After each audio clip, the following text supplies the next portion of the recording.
أعوذ بالله من الشيطان الرجيم بسم الله الرحمن الرحيم السلام عليكم ورحمة الله وبركاته الحمد لله رب العالمين والصلاة والسلام على أشرف الأنبياء والمرسلين سيدنا وحبيبنا وشفيع قلوبنا بالقاسم محمد اللهم صل وسلم وبارك على سيدنا محمد وعلى آل سيدنا محمد وعلى أهل البيت الطيبين الطاهرين وأصحابه المنتجبين حضرات المكرمين أساتذة وأساتذة إخواني وأخواتي رحمكم الله. Alhamdulillah, di pagi hari ini setelah kita melaksanakan salat subuh berjamaah, kita lanjutkan dalam upaya kita untuk menambah pengetahuan kita, menggali apa yang Allah Subhanahu wa taala ajarkan kepada kita. Pada kesempatan subuh kali ini, perkenankan saya membicarakan satu topik yang sesungguhnya topik ini adalah sesuatu yang sudah sangat biasa, sesuatu yang kita sehari-hari menyebutkannya. Setiap saat di antara permintaan kita kepada Allah Subhanahu wa taala, kita memohon agar Allah Subhanahu wa taala memberikan petunjuk kepada kita. Petunjuk dalam bahasa Arab disebut sebagai hidayah. Ada banyak sekali ayat Al-Quran yang biasa kita baca yang terkait dengan hidayah ini. Di antaranya ihdinas siratal mustaqim. Satu ayat dalam surat Al-Fatihah, kita memohon kepada Allah, ya Allah tunjukilah kami ke jalan yang lurus. Kita sudah sering dan biasa dalam ucapan-ucapan kita, bahkan ini juga menjadi dan terserap ke dalam bahasa kita. Kata hidayah ini di dalam kitab bahasa disebutkan al-aslul wahid fil madah wa bayanu tariqur rasyad wa tamakkuni min al-wusul ila syai' ay dilalati ilaih. Bahwa sesungguhnya hakikat atau madah dasar dari kalimat atau kata hidayah ini adalah penjelasan tentang jalan menyampaikan kepada petunjuk atau sesuatu yang memungkinkan kita untuk sampai pada sesuatu yang lain, atau dilalah ilaih, yaitu isyarat atau petunjuk yang menyampaikan kita kepadanya. Jadi kalau kita misalnya melihat di jalan itu ada jalur dan di situ dituliskan misalnya Bandung atau Cirebon misalnya, itu adalah petunjuk. Itu adalah hidayah. Sesuatu yang menyampaikan kita pada tujuan yang kita inginkan. Jadi kata hidayah pada hakikatnya adalah sesuatu yang mengantarkan kita untuk sampai pada tujuan yang kita inginkan. Fal hidayah yuqabilu dhalalah wa rasyad yuqabilu al-ghayy wa huwa dilala ila syarr wal fasad. Kama ala rasyad huwa al-ihtida ila khair was silah. Katakan bahwa hidayah lawannya itu ada dolalah. Jadi kata dolalah itu ada hadis yang biasanya kadang-kadang dibaca dengan sering kali dibaca itu kullu bid'atin dolalah kullu dolalatin finnar.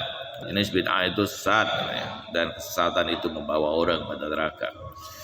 Kata dolalah ini dolla mudil, artinya adalah sesat dan menyesatkan, yaitu membawa seseorang itu justru pada sesuatu yang tidak sesuai dengan apa yang diharapkan.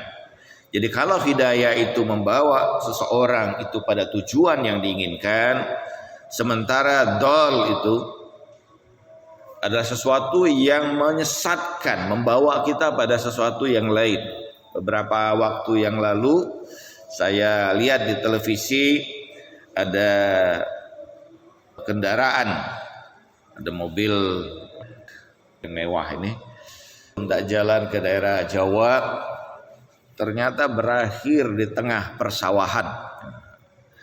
Kenapa? Karena mengikuti Google Map. Google Map-nya itu bukan hidayah bagi dia, tapi itu mudil, menyesatkan. Berujung justru di tengah persawahan, sehingga mobil itu sudah tidak lagi bisa berjalan. Saya pernah juga dulu mencari satu tempat, muter-muter, berputar-putar, ternyata tempat itu tidak jauh dari asal saya mengambil cari ininya. Begitulah kadang-kadang gitu, dia bisa menunjukkan kepada kita jalur yang tepat, tapi kadang-kadang juga menyesatkan kita. Karena itu misalnya Google Map itu bisa dia hidayah, tapi sekaligus dia dalalah. Menyesatkan, hati-hati juga. Kadang-kadang kita harus menggunakan logika juga.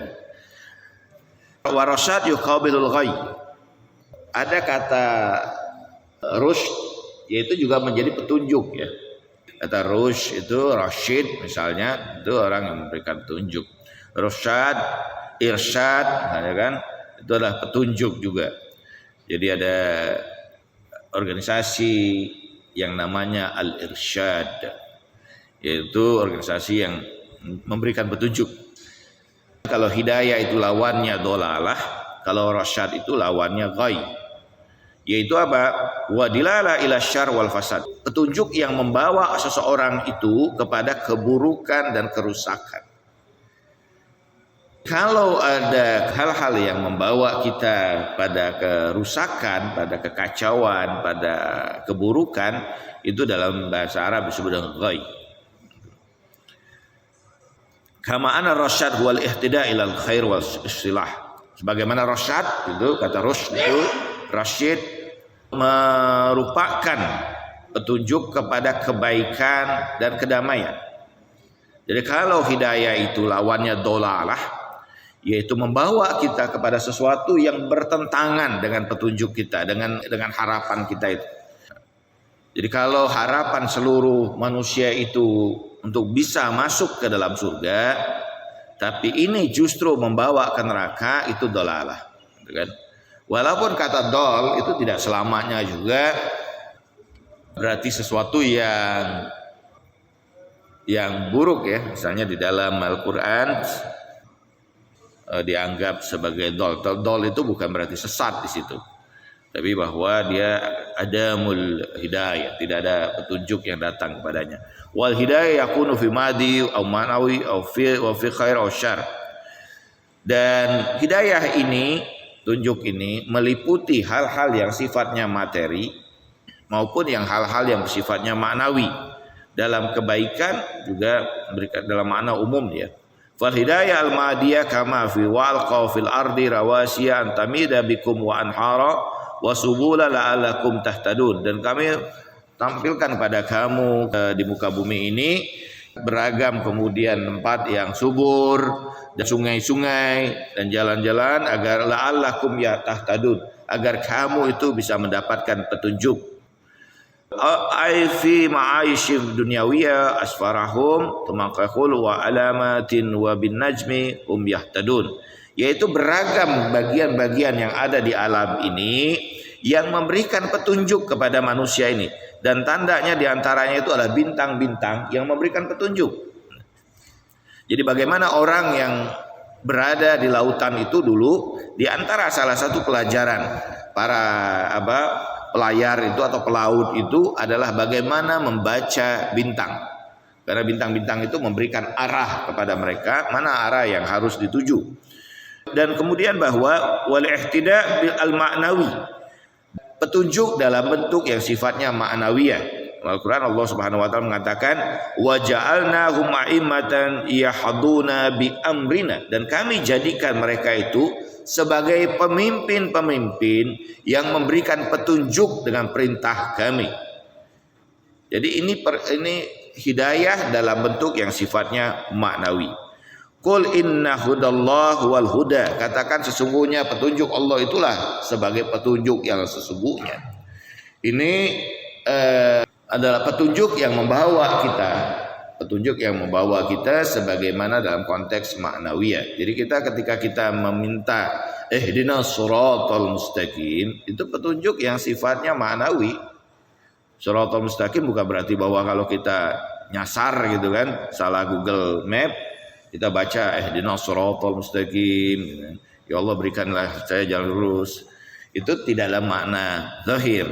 Walaupun katanya dulu ada orang menunaikan ibadah haji nyasar gitu kan. Bingung dia. Akhirnya dia panggil sopir, dia bisa bahasa Arab, dia gunakanlah kemudian apa yang dia hafal dari Al-Quran. Ihdinas shiratal mustaqim, ihdinas shiratal mustaqim gitu kan. Lurus. Begitu belok kanan, ashabul yamin. Ada sopir. Walaupun sopir di Arab biasanya bisa bahasa Indonesia sih. Kebanyakan sopir itu di sana kalau kita umroh aja itu kan rata-rata bisa bahasa Indonesia ini. Ibu-ibu sini murah. Biasanya ibu-ibu ditawarin, ibu-ibu yang paling, dan dia tahu betul itu. Itu kalau orang Indonesia kan paling hobi belanja gitu. Jadi biasanya sebelum ke masjid dia lirik-lirik dulu gitu kan di pinggir-pinggir, oh ini gitu kan. Udah ada incarannya. Nanti begitu pulang dari masjid langsung ke sana. Mereka sudah teriak-teriak, ibu sini murah gitu kan. Kadang-kadang dipanggil dengan nama artis lagi ya. Syahrini ya. Ibu Syahrini sini, ibu cantik sini, Masya Allah.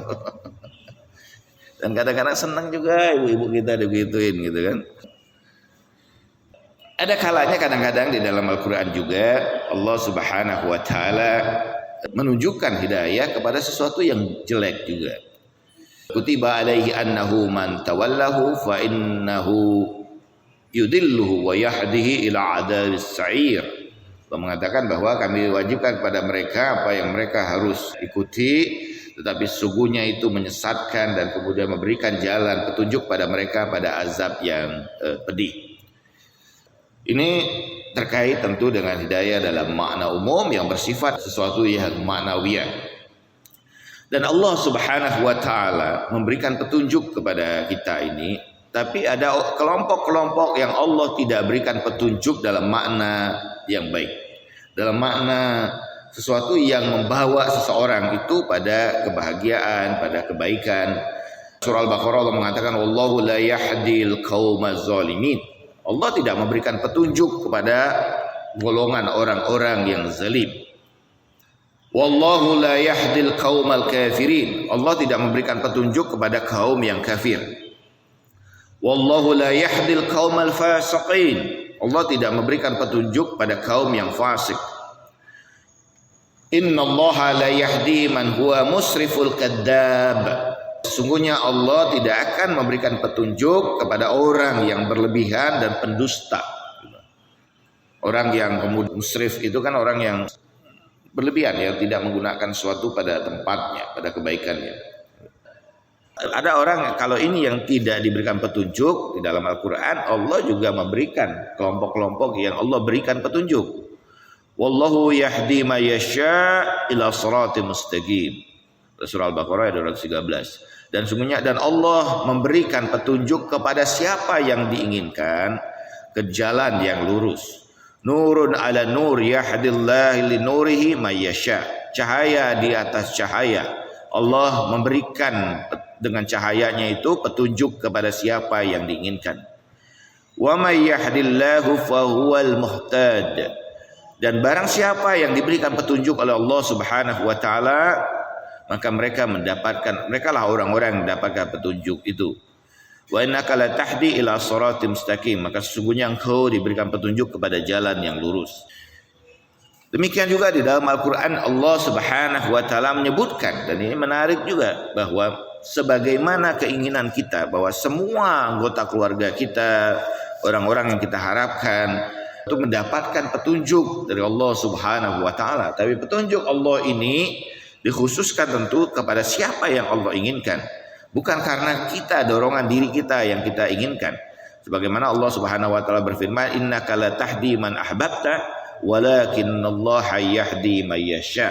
Sesungguhnya engkau tidak bisa memberikan petunjuk kepada siapa yang kau cintai, tetapi Allah lah yang memberikan petunjuk kepada siapa yang Allah inginkan. Allah menegaskan dalam konteks ini bahwa haqqul hidayah al-mutlaqah indallah. hak hidayah yang mutlak itu berada di sisi Allah Subhanahu wa taala. Nah, ini ayat-ayat yang menjelaskan, ada banyak sekali bahwa bagaimana dalam ayat ini, ayat-ayat di dalam Al-Qur'an yang menjelaskan kepada kita banyaknya kemudian hidayah yang Allah tunjukkan. Dan yudhillahu may yasha wa yahdi may yasha. Sesungguhnya Allah menyesatkan siapa yang diinginkan dan Allah juga memberikan petunjuk kepada siapa yang diinginkan. Dalam konteks ini Allah membuka dua jalan. Inna hadainahu najdain, imma sabilan wa imma kafur, imma syakuran wa imma kafura. Bahwa kami tunjuki dua jalan, kata Allah. Baik jalan yang kufur maupun jalan yang syukur, ya. Artinya ini ada hidayah yang kembali kepada manusia itu sendiri. Jadi dalam konteks ini kita melihat bahwa hidayah pada hakikatnya, pertama bahwa itu hak mutlak dari sisi Allah Subhanahu wa taala. Jadi petunjuk yang pada hakikatnya itu hidayah dalam makna khusus adalah dilalah ila usul ila ma'aradahu. Sesuatu yang memberikan isyarat kepada kita untuk sampai pada tujuan yang kita inginkan itu. Ada hidayah dalam makna umum, dia memberikan hal yang baik maupun hal yang jelek. Dan bagian dari alam semesta ini juga merupakan bagian dari hidayah Allah Subhanahu wa taala. Nah, kata hidayah ini dalam satu akar kata dengan kata hadiah.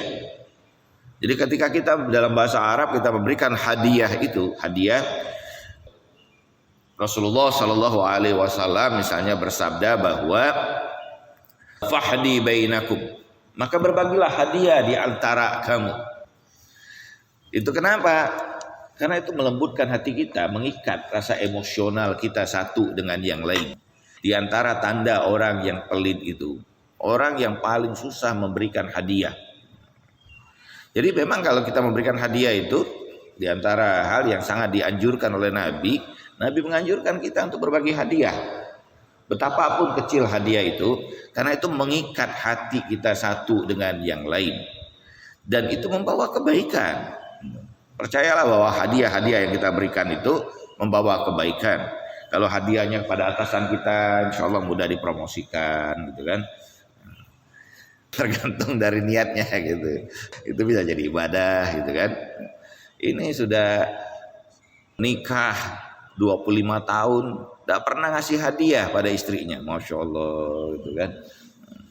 Dan salah satu di antara yang menyakitkan hati istri itu, kalau suaminya lupa ulang tahunnya.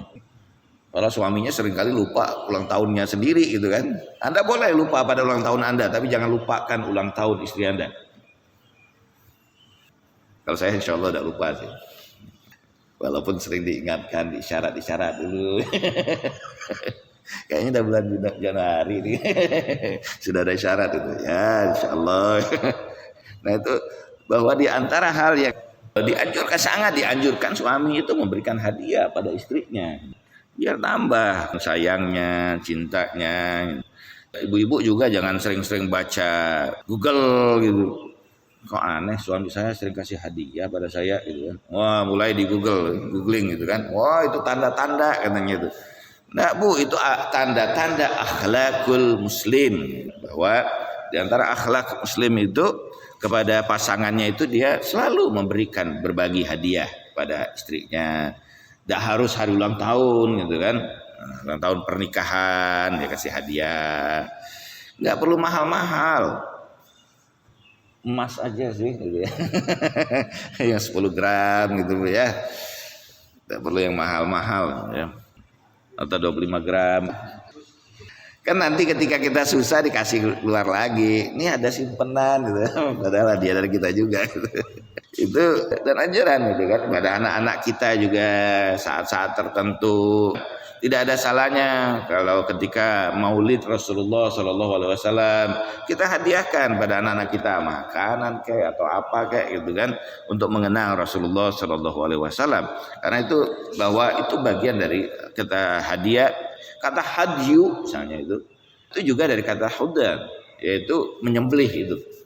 Hadyu itu kan menyembelih kurban itu bagian dari hadiah kita kepada Allah Subhanahu wa taala. Ini menarik Pak, bahwa kalau kita bicara tentang kurban itu, bahwa bagaimana kemudian kurban itu, kata qoroba yuqribu kurbanan, itu menunjukkan pada kita tentang sudah diawali sejak zaman Nabi Adam alaihissalam.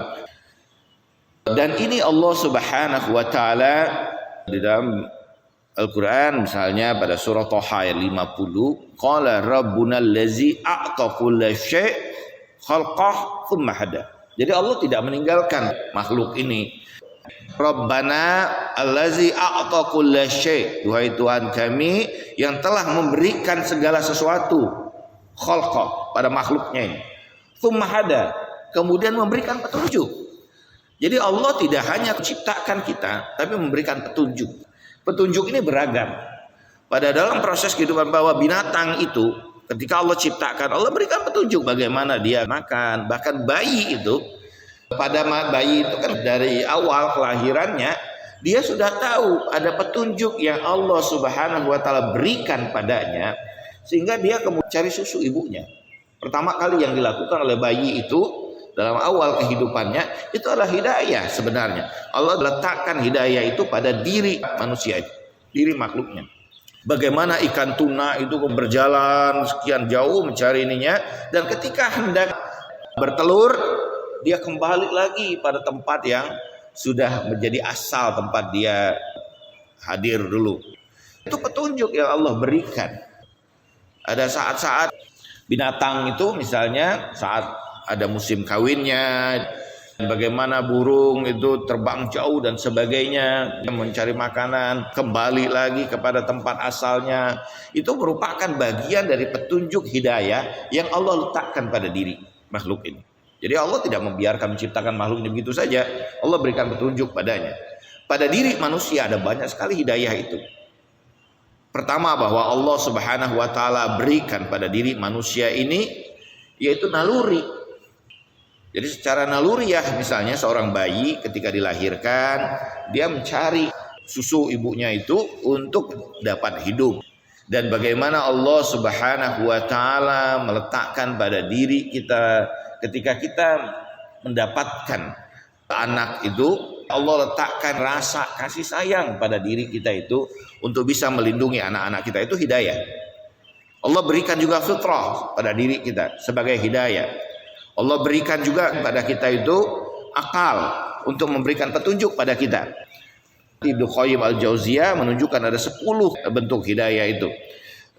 Dalam Al-Quran Allah Subhanahu wa taala mengatakan bahwa waman ahyaha faka'annama ahyan nasa jami'an.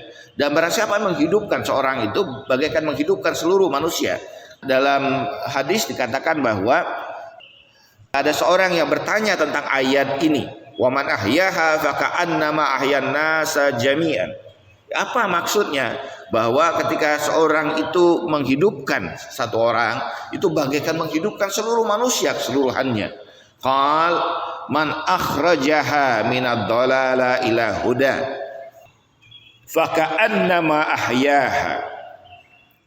Wa man akhrajaha minal huda ila dhalalah faqad qattalaha. Katakan di sini Rasulullah mengatakan bahwa apa yang dimaksud ayat ini yang menghidupkan manusia ini. Katakan bahwa barang siapa yang mengeluarkan orang itu dari kekeliruan dan memberikan petunjuk kepada kebenaran, maka sesungguhnya dia telah menghidupkan orang itu. Dan barang siapa yang justru mengeluarkan dia dari kebaikan kepada keburukan, kepada kesesatan, maka sesungguhnya dia telah membunuhnya. Bukankah di dalam Al-Quran ada ayat juga, man qatala nafsan faqad qatala nasa jami'an. Dan barang siapa yang membunuh satu orang saja, satu jiwa saja, maka dia bagaikan membunuh seluruh manusia ini. Berat dosanya. Barang siapa yang menyesatkan satu orang, maka dia bagaikan menyesatkan seluruhnya, membunuh orang itu, menghancurkan orang itu. Ini terkait dengan tafsir ayat ini. Ketika Rasulullah SAW mengutus Ali bin Abi Thalib ila Yaman, Rasulullah SAW di Ali lama ba'athahu ila Yaman, ya Ali la tuqattilanna ahadan hatta tad'uha wa ayyamullahi ayyahdi Allah ala yadayka rajulan khairun laka mimma tala'at alaihi syams wa gharabat walaka wala'uhu ya Ali. Katakan dalam hadis ini ketika Rasulullah mengutus Ali bin Abi Thalib itu ke Yaman, Rasulullah mengingatkan, ya Ali, jangan kamu bunuh mereka itu satu orang pun sebelum kamu memberikan petunjuk pada dia. Hatta tad'uhu, sampai kamu memberikan petunjuk dulu. Sudah berikan petunjuk dan ini masih juga ngeyel gitu kan, masih juga tidak bisa dibawa pada kebaikan, justru melakukan keburukan, baru boleh kemudian dibunuh gitu. Tidak boleh kita tiba-tiba kemudian langsung mengejar-ngejar orang, langsung kemudian menggebuki orang tanpa memberikan petunjuk terlebih dahulu. Wa ayyamullahi li ayyahdiyallahu ala yadaika rajulan, bahwa kalau kamu bisa memberikan petunjuk pada satu orang saja dengan tangan kamu, dengan diri kamu, khairun laka mimma tala'at alaihi syams wa gharabat. Rasulullah mengatakan itu lebih baik bahkan dari ketika Allah Subhanahu wa taala menerbitkan matahari dan menenggelamkan matahari itu. Betapa luar biasanya ketika seseorang itu bisa memberikan petunjuk kepada satu orang saja, maka itu sesuatu yang sangat luar biasa. Bahkan Rasulullah mengatakan bahwa itu lebih baik daripada apa? Daripada matahari yang terbit dan tenggelam. Dalam hadis juga Rasulullah mengatakan bahwa bu'istu da'iyan mubalighan wa laisa ilayya minal huda syai' wa khuliqa iblisu muzayyinan wa laisa ilaihi min dalalati syai'. Rasulullah mengatakan bahwa aku diutus sebagai penyeru, sebagai mubaligh yang menyampaikan, dan walaisa ilayya minal huda syai', dan tidaklah padaku ada kemampuan ya untuk memberikan hidayah. Dan Allah menciptakan iblis itu untuk menghiasi, mengindah-indahkan sesuatu, walaisa ilaihi minal dalalati syai', dan tidak ada padanya kemampuan untuk menyesatkan. Jadi Rasulullah mengatakan bahwa dalam konteks ini hidayah itu sebenarnya datang dari objek yang diberikan petunjuk itu. Kalau orang itu adalah orang yang hatinya terbuka, maka insya Allah dia akan dapat dengan mudah menerima cahaya hidayah itu. Tapi kalau orang itu hatinya tertutup, kita bisa bayangkan Pak bahwa Rasulullah SAW itu betapa luar biasanya, mulai dari akhlaknya, mulai dari kecerdasannya, kemudian juga rupawannya, betapa dia manusia yang sangat sempurna. Tapi apa yang terjadi kepada Abu Lahab, pamannya sendiri, di hadapan Rasulullah? Orang itu terpesona lihat Rasulullah SAW. Dan kata Rasulullah itu begitu luar biasa, menyentuh hati seseorang. Dalam hadis Rasulullah mengatakan, uti itu jami'ul qilam. Aku ini, kata Rasulullah, diberikan oleh Allah kemampuan untuk mengungkapkan sesuatu dalam kata-kata yang singkat tapi mendalam. Sehingga kalau orang mendengar itu, makanya hadis-hadis Rasulullah itu luar biasa, tersimpan sampai dengan sekarang, orang mudah mengingatnya. Kata-katanya singkat tapi memiliki makna yang dalam. Tetapi kita bisa bayangkan ada orang-orang yang tidak dapat petunjuk di hadapan Rasulullah SAW. Bahkan itu keluarganya sendiri, pamannya sendiri gitu kan. Sebagaimana tadi dikatakan Allah Subhanahu wa taala, innaka la tahdi man ahbabta. Kalian tidak bisa memberikan hidayah itu kepada siapa yang kalian inginkan. Jadi dalam konteks ini, hidayah ini bukan hanya sesuatu yang sifatnya ijbari, sesuatu yang tidak bisa tidak. Allah sudah berikan perangkat pada diri manusia, tinggal manusia ini membaca dengan perangkat itu. Bagaimana manual ayat Al-Quran yang ada dan sebagainya, ini semua bahwa membawa manusia pada jalan keselamatan, jalan kebaikan. Terkait dengan hadiah, ada hadis Rasulullah SAW mengatakan al-hadiyatu turisul mawaddah. Hadiah itu terkait dengan hadiah itu mewariskan mawaddah, rasa cinta gitu kan. Jadi kalau kita dalam keluarga itu kan ayat yang sering dibaca kalau orang menikah itu, wa min ayatihi an khalaqakum min anfusikum azwaja litaskunu ilaiha wa ja'ala bainakum mawaddata wa rahmah. Ini bagaimana sakinah itu? Sakinah itu terkait dengan maskan. Ada tempat tinggalnya, menenteramkan tempat tinggal itu gitu kan.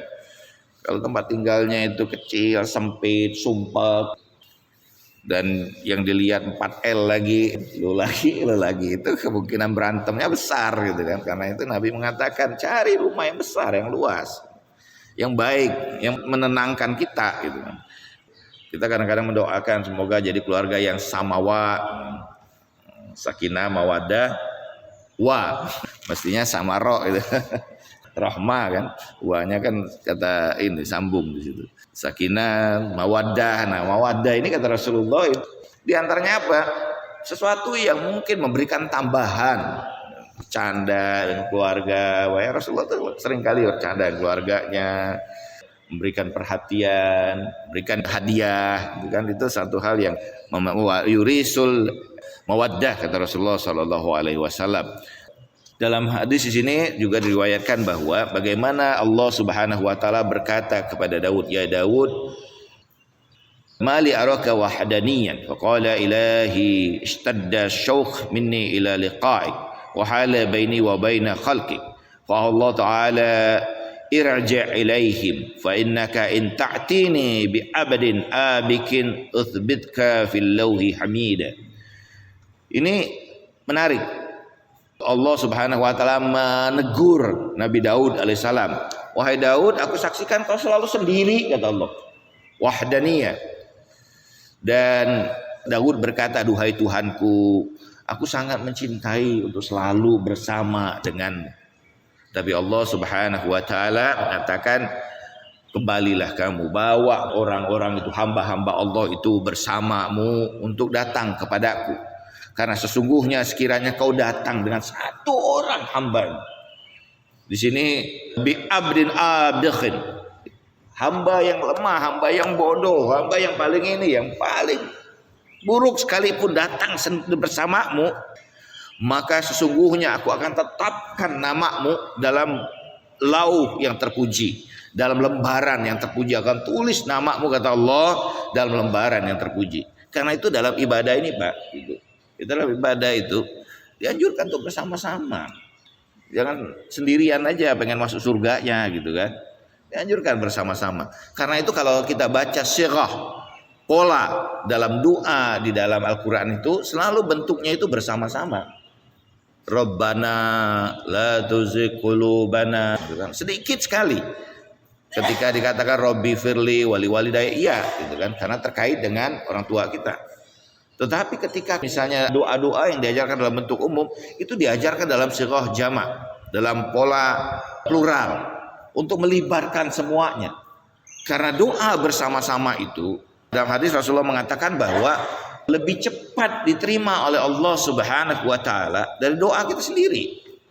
Bahkan Nabi mengatakan bahwa baina arba'inal mu'minin, di antara 40 orang-orang yang beriman, fa innahum min auliya Allah. Karena di antara mereka itu pasti ada kekasih Allah. Bahwa itu juga menjadi sanad, artinya ketika orang setelah meninggal dunia dianjurkan misalnya untuk bersaksi, isyhadu anna hadzal aba khair, misalkan kita bersaksi, saksikanlah bahwa hamba ini adalah hamba yang baik. Kalau yang bersaksi yang 40 orang mukmin, maka kesaksian itu menjadi hujah. Saya tidak tahu kenapa 40 itu menjadi sesuatu yang penting. Ada banyak sekali Pak ya. Rasulullah mengatakan barang siapa yang menjaga dariku 40 hadis, maka dia dijamin masuk surga. Barang siapa yang ikhlas kepada Allah selama 40 pagi, maka Allah letakkan hikmah di dalam hatinya. Man balagha arba'ina sanah, kata Rasulullah, barang siapa yang sampai pada usia 40, faqad balagha ala syababiyatih, dia sampai pada kepemudaannya. Dan kita tahu bahwa Rasulullah itu sampai pada sebagai seorang Rasul, sebagai Nabi, diutus pada usia 40. Jadi usia 40 itu suatu usia yang sangat luar biasa. Saya belakangan ini suka membaca kitab-kitab yang seperti ini. Ini kitab dari Ibnu Qayyim Al-Jauziyah. Kitabnya itu Madariyus Salikin fi Manazil Iyyaka Na'budu wa Iyyaka Nasta'in. Menarik.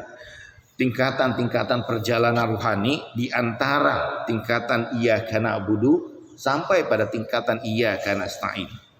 Menarik. Ini merupakan syarah komentar terhadap kitab Manazilus Sa'irin.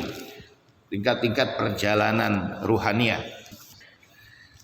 Di sini dikatakan maratibul hidayah khassa wal amma ya asyratul maratib. Ada 10 tingkatan katanya, tingkatan hidayah ini. Tingkatan yang pertama, martabatu taqlimullah azza wa jalla li abdihi yaqza bila wasitah. Yaitu tingkatan yang paling awal itu adalah tingkatan di mana Allah itu langsung berbicara kepada hambanya secara dalam keadaan sadar. Wa kalamallahu Musa taklima pada surah Nisa ayat 163. Dan bagaimana Allah itu berbicara kepada Musa secara langsung. Tingkatan yang kedua, martabatul wahyi mukhtas bil anbiya. Tingkatan yang kedua, hidayah yang pada tingkatan yang kedua itu yaitu wahyu yang secara khusus diturunkan kepada Nabi. Inna auhayna ilaika kama auhayna ila Nuh wa nabiyyin min ba'di. Kami turunkan, wahyukan kepadamu sebagaimana kami wahyukan sebelumnya kepada Nuh dan para nabi sebelummu. Pada surah An-Nisa ayat 163. Tingkatan yang ketiga, hidayah itu irsalul rasul al-malaki ila rasulil bashari. Allah mengutus malaikat kepada rasulnya. Ini tingkatan yang khusus pada nabinya. Bagaimana kita tahu, seperti misalnya pada orang-orang khusus Allah utus misalnya Jibril, fatamassalaha basyaran sawiyya, dan kami utus Jibril itu sebagaimana manusia kepada Sayyidah Maryam alaihissalam. Kemudian ada tingkatan yang keempat, yaitu martabatut tahdis wa haziduna martabatul wahyi wal khas. Ini bagaimana kedudukan pada tingkat hidayah yang ini, bahwa Allah Subhanahu wa taala berbicara kepada hamba-hambanya itu walaupun bukan dalam pola wahyu. Innahu kana fil umami qablakum muhaddatsun wa iyakun fi hadzal ummah. Rasulullah mengatakan bahwa sesungguhnya pada umat sebelumnya itu Allah Subhanahu wa taala berbicara, memberikan, menyampaikan isyarat-isyarat. Pada tingkatan yang keempat, martabatul ifham. Allah memahamkan kita pada beragam petunjuk. Bahkan di dalam ini dikatakan bahwa wa Daud wa Sulaiman iz yahkumani fi harsin iz nafashati fi qanam qaumin wa kunna li hukmihim syahidin fa fahamnaha Sulaiman wa kullu atainahu man wa ilman. Dan kami pahamkan kepadanya itu Sulaiman itu, dan kami berikan kekuasaan dan pengetahuan. Jadi Allah Subhanahu wa taala memberikan petunjuk dengan memberikan pemahaman. Dan bahkan dalam hadis dikatakan bahwa Rasulullah mengatakan iza ahabba abadan fa'afqahu fid din. Kalau Allah itu mencintai seorang hamba, Allah itu berikan pemahaman dia terhadap agama. Jadi kalau Allah bukakan pandangan kita, pikiran kita terkait dengan agama itu bagian dari petunjuk. Itu satu hal yang luar biasa, dan tanda di antara tanda kecintaan Allah kepada seorang hambanya itu. Kemudian martabatul bayanul am wa tabyinul haq wa tamizu minal batil bi adillati wa syawil wa alami. Dan tingkatan yang ke-6 dalam kitab ini disebutkan bagaimana Allah Subhanahu wa taala memberikan petunjuknya itu dengan hujah-hujah, dengan bukti-bukti, dengan argumentasi-argumentasi. Wa makana Allahu liyudilla qauman ba'dan iz hadahum hatta yubayyana lahum ma yattaqun. Pada surah At-Taubah ayat 115. Tidaklah Allah itu menyesatkan hamba-hambanya atau kaumnya itu kecuali setelah Allah berikan petunjuk terlebih dahulu kepada mereka ini.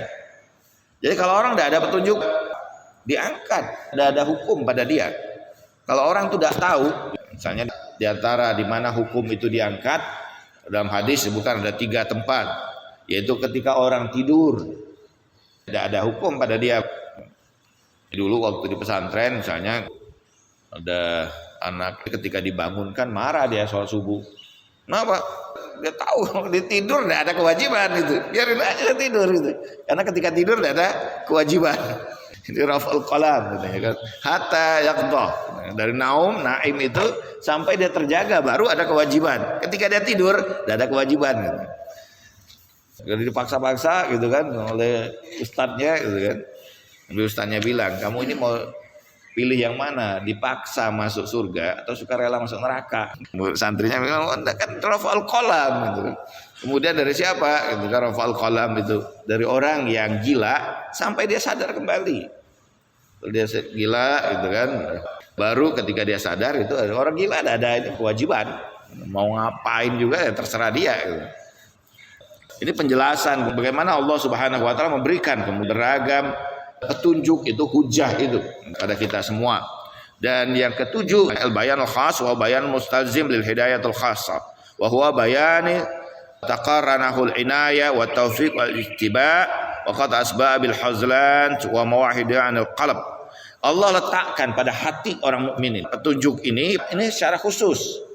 Bagaimana Allah selalu memberikan petunjuknya itu kepada hati orang yang beriman. Allah Subhanahu wa taala meletakkan beragam petunjuk itu kepada diri kita. Ini penjelasan yang khusus Allah letakkan. Allah bukakan pandangan kita. Tiba-tiba kita terfikir sesuatu. Tiba-tiba kemudian kita tersadar. Ya Allah, saya ini udah usia begini, kenapa masih begini aja, misalnya kan. Tingkatan yang ke-8, martabatul isma. Wal alim Allahu fihim khairan la asma'ahum. Walau asma'ahum la tawallaw wa hum mu'ridun. Allah Subhanahu wa taala membuka pendengaran kita. Dengan pendengaran itu kita mendapatkan petunjuk. Ada orang yang mendengar tapi tidak mendapatkan petunjuk. Allah Subhanahu wa taala dalam martabatul isma ini Allah menguatkan apa yang kita dengarkan itu dan itu merubah diri kita. Bagaimana kita melihat misalnya beberapa sahabat ketika mendengarkan ayat Al-Qur'an bergetar, berubah dirinya. Dalam riwayat dikatakan Umar bin Khattab itu sudah marah pada saudara perempuannya karena ternyata diam-diam menerima ajaran Rasulullah SAW, ajaran Islam. Tapi begitu dia marah mau datang itu mendengarkan adiknya baca ayat Al-Quran, berubah pikirannya. Itu martabatul isma. Kadang-kadang kita mendengarkan ayat Al-Quran, tiba-tiba ada perasaan yang luar biasa.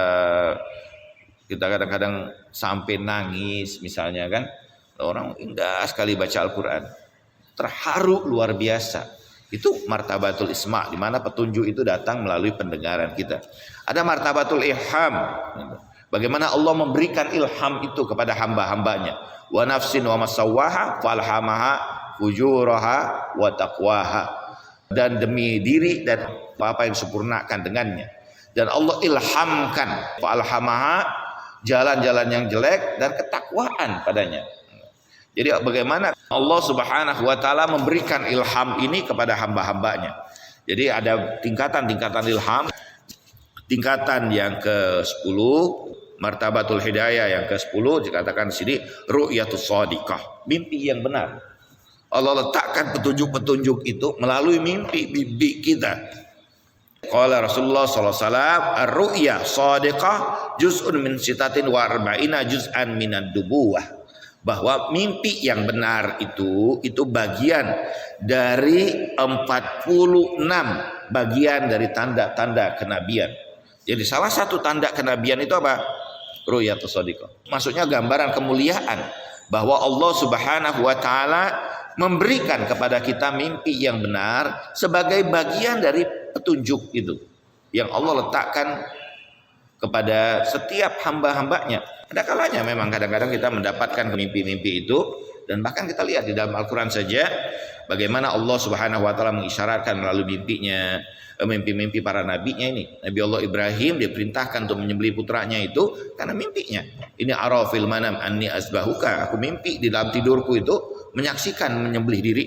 Fanzur madza tara, bagaimana pendapatmu? Bagaimana Nabi Yusuf alaihissalam kepada bapaknya Yakub berkata bahwa ini ra'aitu ahada asyara kawakiba wa syamsa wal qamar ra'aitu lisajidin. Aku menyaksikan 11 bintang, rembulan, matahari datang sujud kepada. Itu menyaksikan dalam konteks mimpi. Jadi ada kalanya Allah memberikan hidayahnya kepada kita melalui mimpi-mimpi kita. Saya mendapatkan ada seorang anggota dewan yang kemudian keluar dari politik. Dia jadi anggota DPR, tapi kemudian berhenti. Kenapa mas? Saya bilang tidak mau. Saya mimpi. Satu malam saya mimpi dan saya lihat Rasulullah SAW datang. Takut luar biasa. Dan saya lihat wajah Rasul itu marah pada saya. Dan saya bangun dan saya berpikir, ya Allah, saya merubah hidup saya. Saya tidak mau lagi hidup begini. Dan dia mundur, merubah, berubah total kehidupannya. Ada orang-orang yang kadang-kadang mendapatkan mimpi yang benar itu dan kemudian dia merubah hidupnya. Itu bagian dari petunjuk Allah Subhanahu wa taala. Nah, karena itu bahwa di sekeliling kita seluruh Allah berikan, Allah tidak pernah membiarkan kita dalam keadaan kita ini tersesat. Tetapi kita sendirilah yang kadang-kadang menutup diri kita ini, sehingga kitalah yang tidak menerima hidayah itu. Allah berikan dengan beragam cara. Allah melalui pendengaran kita, melalui hati kita. Allah bukakan, Allah utus Nabi pada kita sebagai pemberi petunjuk pada kita. Bahkan Allah letakkan mimpi-mimpi yang benar kepada kita itu sebagai hidayah dalam proses kehidupan kita untuk sampai pada Allah Subhanahu wa taala. Mudah-mudahan pembicaraan singkat kita dapat memberikan petunjuk bagi kita dalam proses kehidupan kita ini. Wassalamualaikum warahmatullahi wabarakatuh. Walhamdulillahirabbil alamin.